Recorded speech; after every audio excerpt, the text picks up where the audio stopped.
Euzu billahi mineşşeytanirracim. Bismillahirrahmanirrahim. Elhamdülillah ve salatu ve selamu ala Resulillah.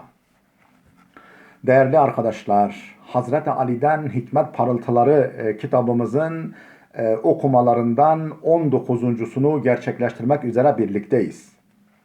Geçen dersimizde 61. vecizede kalmıştık. Bu kitabımız 274 vecizeden meydana gelmektedir.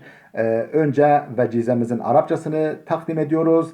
Ardından tercümesini yapıp açıklamasını da sunuyoruz. Ne diyor bu vecizede Hazreti Ali Efendimiz? Hafillâhe te'men gayrah. Hafillâhe te'men gayrah. Allah'tan kork ki başkalarından emin olasın. Açıklama. Okyanusların kıyısındaki tüm kum tanelerinden daha fazla yıldız ve gezegenleri birer donanma gibi hareket ettiren, belli görevlerle çalıştıran, öte yandan sayısız atom ve molekülleri birer yapı taşı olarak kullanıp hadsiz canlı ve cansız varlıkların vücutlarını dokuyan, Yüce Allah'ın azametini düşünen, yani bu yıldızları ve zerreleri birer ordu gibi, birer memur gibi vazifelerde çalıştıran, Yüce Allah'ın azametini düşünen, onun kendisine isyan edenler için hazırladığı o korkunç cehennem ve azapları göz önüne getiren, sevdiği kulları için hazırladığı ebedi saadet diyarı cenneti hayal eden bir kimse elbette ki ondan korkacak. Onun gazabını celbedecek, mükafatını yitirmeye neden olacak işler yapmaktan var gücüyle kaçınacaktır. Tüm fikri, zikri bu şekildeki Allah'ın azametiyle dolu, tüm fikri ve zikri bu şekildeki Allah'ın azametiyle dolu, her şeyi onun emir ve iradesine bağlı gören, onun izni olmadan bir yaprağın bile kımıldamadığını, bir sivrisineğin bile ısırmadığını kesin olarak bilen bir kimsenin başkasından korkmasına imkan var mı? Böyle bir mümin her endişe ve ihtiyacında doğrudan doğruya alemlerin Rabbine müracaat eder.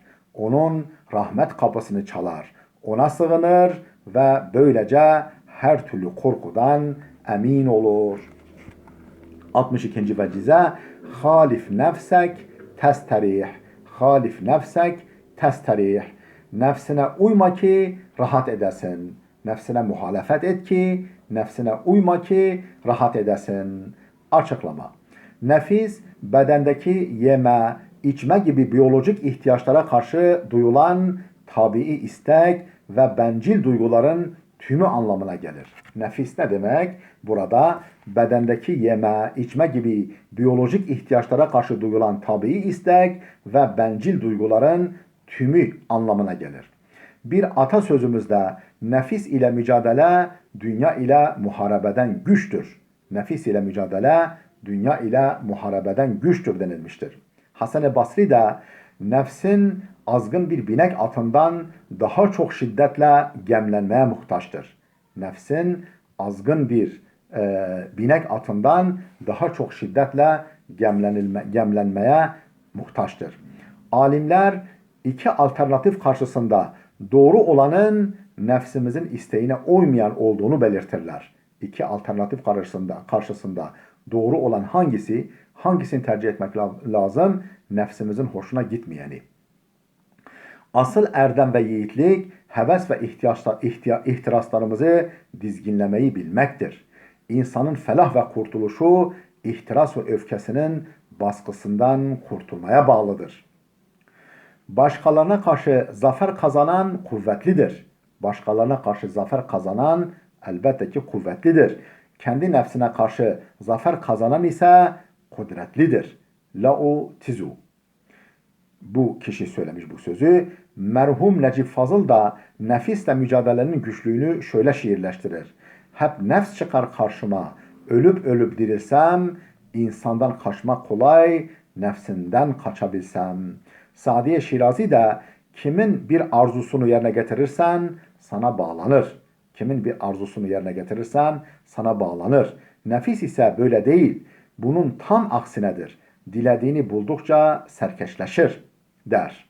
Hayrın, iyiliğin, huzur ve rahatın tadına ermek isteyen nefse aldanmaktan, dizginini onun eline vermekten sakınmalıdır. 63. vecize huluvul kalbi hayrun min mil'il kisi. Huluvul kalbi hayrun min mil'il kisi. Gönlün özgür ve tasasız olması, gönlümüzün özgür ve tasasız olması kesenin dolu olmasından daha iyidir. Açıklama. Beklenti, özlem ve tutkularımızın bizim üzerimize hegemonya kurmalarına fırsat vermemek. Özlem ve tutkularımızın bizim üzerimize hegemonya kurmalarına fırsat vermemek. Yani bu açılardan kalben ve ruhen bağımsız, azade ve tam özgür olmak Allah'ın büyük bir nimetidir. Herkese nasip olmaz bir lütfudur. İnsanın tutsaklığı bazen hastalık ve musibetler, bazen maddi ve manevi tutkular, bazen de ihtiyaç ve özlemlerden ileri gelebilir. Tüm bu konularda maddi imkanlarımız, para ve pulumuzla tam bağımsızlığımıza ulaşamayacağımıza, dolayısıyla bizim için sürekli bir stres ve yakıcı bir hasret kaynağı olacaklarına göre bunlardan kalben alakayı kesmek, özlem ve ihtiraslarımızı frenlemek, ruhen tam özgür olmak en doğrusudur. Başka bir deyişle tüm arzularımıza maddi imkanlarla erişmek mümkün olmadığına göre, tüm arzularımıza maddi imkanlarla erişmek mümkün olmadığına göre bunlara kalbimizde yer vermemek daha çok bizi mutlu eder. Değerli dostlar, burada dursun. Gelecek dersimizde inşallah 64. vecizeden itibaren yine paylaşmaya devam edeceğiz. Allah'a emanet olun.